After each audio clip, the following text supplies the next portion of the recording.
Peace and blessings, family. Sister Ajaleen. You might hear my neighbor upstairs, who sometimes I could do that myself, where when she's on the phone she has to yell into the speaker, and it is what it is. But this is a subject that I can't stop myself from just speaking on it, especially as soon as my king came up with the title Toxic UnMasculinity, which is slathering our planet in death right now, because they've created this, phrase of toxic masculinity based on the trickery of feminism, which, if we don't understand whiteism versus just sanity of the original people, if we don't understand the politics of black and white, everything is going to confuse you. And in that confusion, they're going to trick you. And so feminism, that is something that was developed because literally white women were treated as if they were no more than furniture, meant to be seen and not heard, meant to be sat upon and not trifled with, other than, for whatever reasons.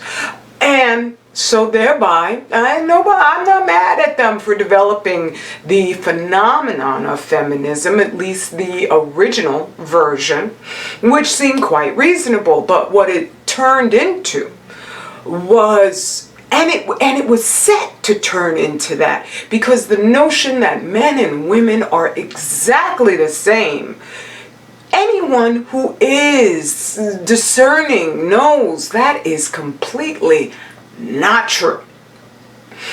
And using that dogma, they've been able to insist that women insert ourselves. I don't really consider myself anything part of white women, but the doctrine, it has had an effect on women worldwide. However, that we're supposed to be able to insert ourselves into really male spaces, no questions asked. So in the wake of all of that, there's been there's been wonderful things that have come about because of just paying attention to women that go beyond just feminism. It's just simply humanism, to listen to all people so that you can understand their grievances in a way that strengthens society. But what feminism has come to be is just more whiteism, where you're not pondering the long-term consequences of what you're putting forth. You're operating off of just your impulsive fears and aggrandizements and braggadocio, which is based on your insecurity. If you can't just, sort of step back and say, okay, I ain't got to be the belle of the ball. Maybe there's something this man over here has to tell me that is beneficial for me that I would have never contemplated in a million years. Maybe I should listen. And so in that regard, because of that, there's been an acknowledgement. It's a wonderful acknowledgement on men's part of, okay, we don't want to rape, but all men don't rape. Most men don't rape. We don't want to bully. You could have men who will be a little bit, like, to whom much power is, conveyed, then much responsibility is just integral. I know that's not the way it comes out, but I can't remember exactly how it goes. But anyway, in all of this, there has been an indoctrination to the just overall accusation of manhood. As soon as you're born, there you are, you're toxic. When there needs to be a serious encouragement to sane masculinity. Now, when I say sane, that implies that it's insane, without that word sane on top of it. No, it's not. And that's the whole thing. All humans, women too, can be given to all kinds of personality dysfunction. So does that mean because feminism is full of crap that all women are full of crap? No, but that's eventually what's going to happen if we don't put a check on the lunacy of these like Turtle Island lesbians who have their own agenda that they've just scissored into really substantial, problems that needed to be addressed in white society. All over the world, women were pretty much understood to be full human beings. Wow, what a leap of imagination that there were men out there who saw us as people. Wow, so primitive. And so by inserting this fear of men that comes from them, and a lot of Asian women also suffer from that, and thereby they're highly vulnerable to the lunacy of white feminism, white woman feminism. They've been able to convince the world that there's anything such, so that they can even wrap their lips, their razor lips, around the phrase toxic masculinity, when it is toxic unmasculinity that is allowing the deluge of just perversions to be put out there. Once you remove the sanctity, the primacy of the Most High, who is the ultimate man, the one and the only, then you no longer have any salient argument against all perversions, idiocies, such as I was born to be another species altogether, or I'm just white as white can be, and I was born to be black, or I was born to be Asian, whatever kind of lunacy you got in your head. You remove all rules, and it all becomes based on just what you feel. What do you feel? You feel like you're a pear today? Well, then you're a pear. And that's why we so much need men to be men. It's an inspirational might that, I've been watching. I recommend this show, even though I would not go anywhere near these white dudes, okay? But the show on Hulu, Mountain Men, and you can find some episodes on YouTube, and I don't know if you can find any on Netflix, but I love shows about people who are just do for themselves types of folks. And I enjoy how much that show puts it into clear perspective that it's not about money, it's about freedom. That's the most wealth you could have, is to be independent of a hellhole, right? So in this Mountain Men, they had this, and these things that these dudes are doing, literally, they're things that ain't no woman gonna be doing that, because it's just simply the strength issue and the practicality. And they had one season where they had this chick show up, which they're doing in all entertainment. They're chickicizing everything with scenarios that are just ludicrous. Women, you ain't doing that, okay? For the most part, you ain't doing that. It's fantasy. It's like superhero lunacy. And so this chick shows up. Now we're talking about dudes who are like crawling through caves, hunting bears and wolves, and literally encountering mountain lions. And yeah, I ain't going anywhere near these people. But anyway, this chick shows up, and the strength she has is this giant vehicle, this all-terrain vehicle. And I'm just like, geez, let everybody on the show, why don't you? Right? I could get myself an all-terrain vehicle if I wanted. I couldn't afford one, but I'm still saying that if I wanted to, go on a show and train for that, okay. But ain't nobody watching you just because you a chick with a friggin', stick shift.